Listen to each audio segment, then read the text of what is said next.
Hi everybody and welcome to my channel and welcome to a new episode of Foundation Diaries. For today's video, we're going to be doing a foundation that I've been so curious to try. It's one of those things that I had seen my favorite YouTubers talk about, but I had not tried it. So for today's video, we're going to be reviewing the Ilia Super Serum Skin Tint SPF 40, and along with the foundation. If you know me and if you've been following me for a while, you know that I can't try a foundation without corresponding concealer.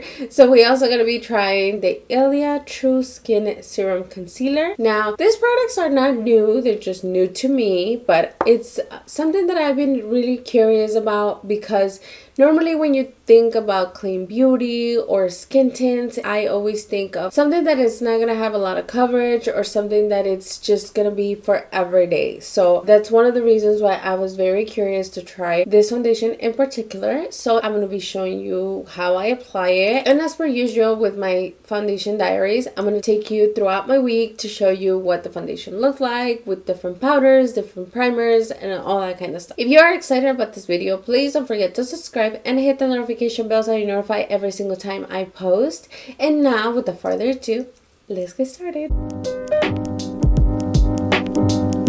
Okay, so for primer, I'm going to be using my Tatcha, the Silk Canvas Primer. And I'm only going to use this for my pore area. I'm not going to use it all over my skin. I'm just applying a tiny bit. Okay, so now that I applied my primer, for this foundation, the brand recommends that you use your fingers to apply it. Personally, that's not my preferred way of applying foundation, especially if I'm looking for something that is quick or that I could just apply it on the go. I'm going to do half of my face with the sponge and half of my face with the brush, so that way you can see the two different finishes and if in fact you get a little bit more coverage with the brush or with the sponge. This is the Ilia Super Serum Skin Tint SPF 40. It comes in 18 shades and I have mine in the shade Aura ST6. Weightless light coverage tint that softens imperfections with the luminous finish. Coupled with the skincare actives and natural SPF 40 protection, this is makeup made super. This tint is silicone free, fragrance free, chemical screen free, oil free, non-comedogenic, and it's vegan. Key ingredients to help smooth skin texture: plant-based oil that helps to balance skin and improves elasticity, and hyaluronic acid macro and micro that penetrates skin at different levels to help plump and seal hydration. Okay, so as you guys can see, once you apply it, you get a very dewy finish.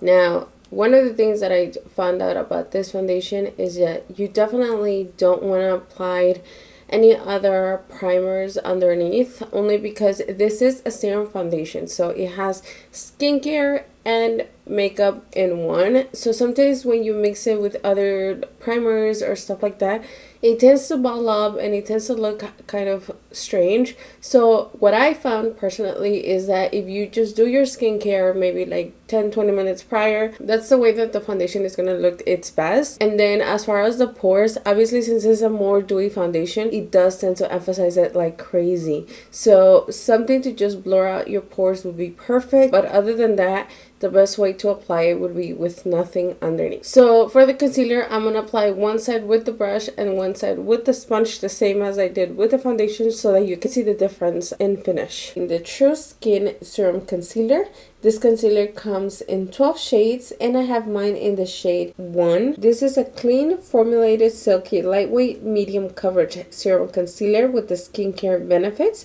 It's cruelty-free, 100% natural dye. It's vegan, silicone-free, and gluten-free. The key ingredients are stabilized vitamin C to help brighten dull skin and encourage healthy collagen production while protecting skin from free radical and environmental damage. It also contains mastic, which is a resin from a tree that grows on the Greek island of Chios, helping to mattify and refine the skin throughout the day. Helps to reduce the appearance of fine lines and puffiness. Okay, so as you guys can see, with the brush, you definitely get a little bit more coverage, but the concealer tends to look a little bit more streaky with the brush. So that's the reason why I went on top of it with the sponge. You can also do it with your ring finger or with your fingers if that's the way that you like to apply the concealer, but I prefer to just do the sponge.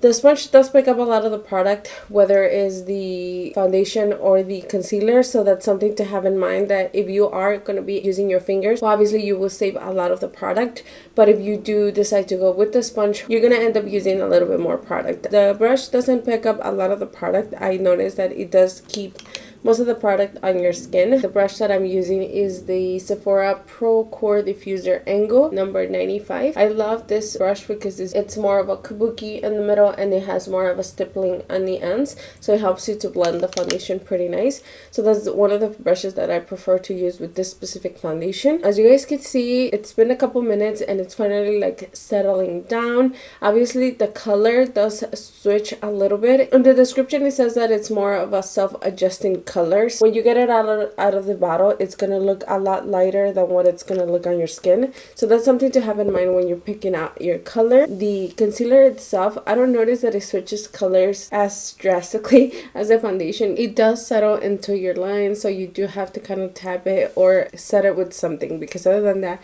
it's not gonna stay for a very long time. So now I'm gonna apply a little bit of powder, finish up my makeup, but in the meantime I'm gonna leave you guys with the footage from all the other days that I tried the foundation, and then I'll come back at the end and we talk a little bit more about the foundation itself. And this is the first day I'm trying this foundation. I didn't apply anything other than the foundation and a very thick moisturizer. My skin has been going through it the past 2 weeks, so it's been really bad, but this is what it looks like. As you guys can see, it's very dewy. It's very dewy, and first impression, the coverage is not the best. Like, it doesn't have very high coverage. Obviously this finish is not for everybody. If you have very oily skin, you're probably not gonna like this whatsoever. So what I'm gonna do is the same thing as per usual. We're gonna try the foundation multiple days. I'm gonna show you what my face looks like at the end of the day today, and then we'll go from there. I will show you different days and, you know, with different things, setting it, different primers and whatnot. Because what I have been noticing is that I am able to see my pores. So with this foundation, you're definitely going to need something that's going to help you with that. If you have combination skin, you're probably going to need to set specific areas, if not everything. Right now, when I touch it, it still like transfers a lot. So I forgot to bring my powder. So I'm just going to try the foundation on its own and see how it goes. So I'm going to continue to go about my day today, and I'll show you what it looks like at the end of the day. Obviously, like I said, if I have to wear a mask, definitely it's going to transfer. Okay?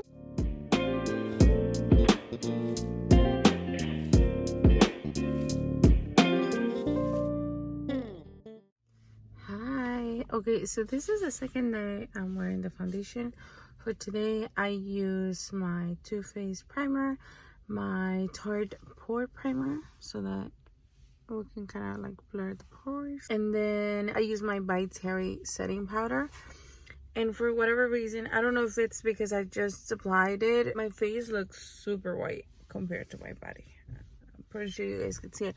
And normally the foundation itself, it's a little darker. I don't know if it has to do with me setting it with that specific powder, but this is what it looks like. That powder is kind of like dry. It's a very specific finish. If I use it with my regular foundations, sometimes I notice that it could make my face look a little dry. So that's the reason why I wanted to try it with this foundation, because since this foundation is super dewy, I thought this would be good to use with that one, just so that like they can cancel each other. Today is very cloudy, so it's a little hard.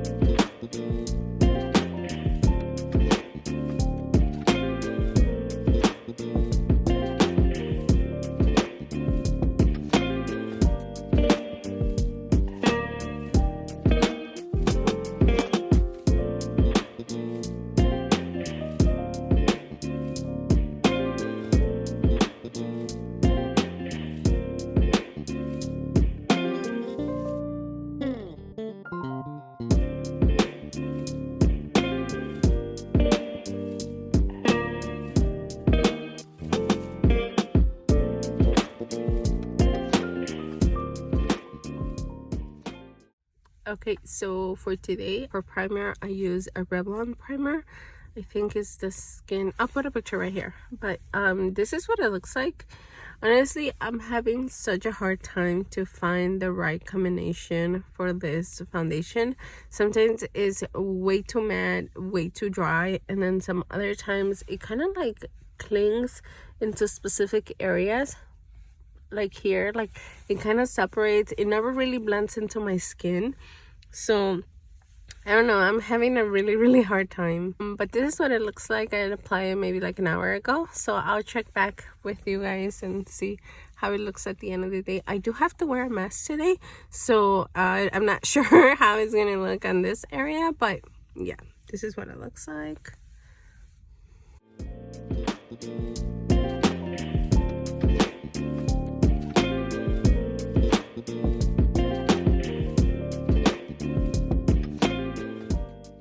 And this is how the makeup turned out. As you guys could see, I didn't do much. When I did my makeup, I did try a few other Ilia products. The mascara, I actually really enjoy this. It lasts a very long time, and I really love the brush. It's more of a silicone type of brush, kind of like a comb, but I really like that it does give volume to my lashes. I do notice that it separates them, it makes them pretty dark, and it doesn't flake white whatsoever. So from the Ilia brand, I think the mascara is by far one of my favorite products. I also tried a little bit of the Ilia Balmy gloss. It's kind of like a lip oil, and I have mine in the shade Only You. It's kind of like a pinkish color. So these are actually pretty good, and they make your lips very dewy. It's very hydrating. I think it's a really nice lip product, same with really nice ingredients. And finally, I did pick up one of the highlights, but I got it in a really dark color. I got it in the shade Summertime, and this is what it looks like. So I've been using it more as a blush rather than a highlight, only because I got a really dark shade. I actually thought it was a bronzer for a minute, but no, it's actually a highlight. So I've been using it as a blush, and I really like it. Even though it has more of that balmy moisturizing formula, I really like that it doesn't pick up my foundation or anything like that. So if you were curious about their highlights, I think they're really nice, and they have a beautiful range of colors. I'll leave all the details in the description box. My lashes are, as always, MUA Creations, and this one are the Familia SL style. I'll leave a link to their Instagram in case you're interested in purchasing any of her lashes. Those are my favorite, and I always talk about them on all my videos, because for somebody that doesn't necessarily like to wear false lashes, for me these are so comfortable, and they're made by my friend. So I'll leave all the details on the description box. So now let's talk a little bit more about the foundation. The first thing I want to show you is a picture of what my face looks like with the regular iPhone camera, so that you guys could see what we're working with. Now let's go over the pros on this product. I don't necessarily want to call it a foundation, because it's not a foundation, it's a skin tint. So it's not supposed to have major coverage, it's not supposed to cancel out all your imperfections and stuff like that. So especially if you're the type of person that is into clean beauty, I think this is an amazing product. The ingredients are pretty good. It's cruelty free, vegan, so it is a really nice product. The message behind the brand is actually pretty cool also, because if you are the type of person that have very sensitive skin, or if you tend to be allergic to a lot of products, I think if you are looking for something that has a little bit of coverage, that it has SPF, that is all in one, I think this product is amazing. Another pro is definitely the wear time. If you are able to find the right mixture of primer and powder to go with it, it does last a very long time, and it doesn't transfer into your mask or like when you're touching your face, whatever. So that's one of those things that I was very surprised, because being a serum skin tint, you kind of expect it to move around or to transfer very easily. Obviously, if you don't set it, well, it is going to transfer, but once you set it with powder, I think it looks pretty nice, and I think it does last a very long time. So that's another thing that I was very surprised. Now to the cons on this. As you guys saw, I tried this for multiple days, as I do with all my other foundations. I tried it with a lot of my primers and a lot of my powders, and I did had a really hard time to find the right mixture or the right products to work with it. In that sense, it was extremely difficult to try to get things going. That's the first one. The second one is I never really found that it completely melts into my skin. I always feel like it's sitting on top, or I always feel like it doesn't really blend into my skin. So even though I try to make it work, and even though I try to apply products that would go with it, that would consistency wise would go good together, like in theory, I found out that that's not the case. I wasn't able to make it look nice and smooth. If anything, I think the time that I tried it with the By Terry powder, that was the only time that I noticed that I really saw that it kind of like blurred everything. But then my face looked completely matte and completely white. So in that sense, I don't know that I would recommend it, only because personally I was never able to make it work and look as nice and smooth as I would have liked to. There was days that obviously the powder did look nice. The powder helped the foundation last a lot longer, but I had a horrible experience with my dry patches or in my pore areas. I noticed that it would accentuate, that it would make it look, my pores looked a lot larger than what they appear, or that they look with other products. So that's one of those things that I was not a fan. Another thing that I didn't like is that since it has a really high SPF, you have to be very careful in your eye area. One of the days I accidentally touched my eye and I had a little bit of a residue from the foundation, and my eye was burning as it would be with regular SPF. So that's another thing that you have to have in mind, that if you're going to be applying it with your fingers, try not to touch your eyes. Other than that, I think if you are the type of person that have more of a dry skin or very sensitive skin, I think this foundation would look really nice if you're able to find the combo that, you know, better suit your skin. If you have more combination oily skin, I personally had a really hard time to try to find the right combo to work with it. So for me personally, it's not something that I would recommend. I actually been using it quite a while, so I think I have like around this much left, and I am gonna finish it. I am gonna use it up, but I don't think this would be something that I would repurchase, just for the simple fact that if I'm gonna look for a product that is all in one, I would expect it to really melt into my skin. And I'm not even complaining about the amount of coverage, because I do understand that it is a tint, but I don't feel that it gives me that really smooth texture. Honestly, I did think it was the primers, but even on the days that I tried it with no primer, I still had that issue. As far as the concealer goes, I think this concealer is really good, really nice ingredients. It has really buttery finish. You do have to set it, but once you set it, it is gonna stay. It doesn't have ginormous amount of coverage. This is a very light coverage concealer. If you are looking for an alternative for this concealer, I think the L'Oreal, I did a review on this line. The foundation is actually pretty similar to this, and the concealer is also like, I think it would be definitely a dupe, but obviously this one has a lot better ingredients, and it's obviously a little bit more expensive. But if you're looking for a drugstore alternative and you don't really mind the ingredients on the other one, well, definitely I will go with the other one, because it is a little bit more luminous and it is a lot more affordable. As far as the skin tint, I've heard a lot of people comparing it to the Physicians Formula Serum Foundation and also the L'Oreal. I will leave both of the videos right here so that you guys could see. I think between the three, I would say I prefer the L'Oreal, only because of the finish, the coverage, and the wear time. I prefer that one a lot more. But if you are somebody that it is looking for a cleaner alternative, something that has better ingredients for your skin, well, obviously something like this would be nice. I hope this video was helpful. I hope you guys enjoy it. Please let me know in the comments if you've heard of it, if you have tried it, what were your thoughts. Don't forget to subscribe and give me a thumbs up if you did enjoy this video, and I'll see you guys on the next one. Bye.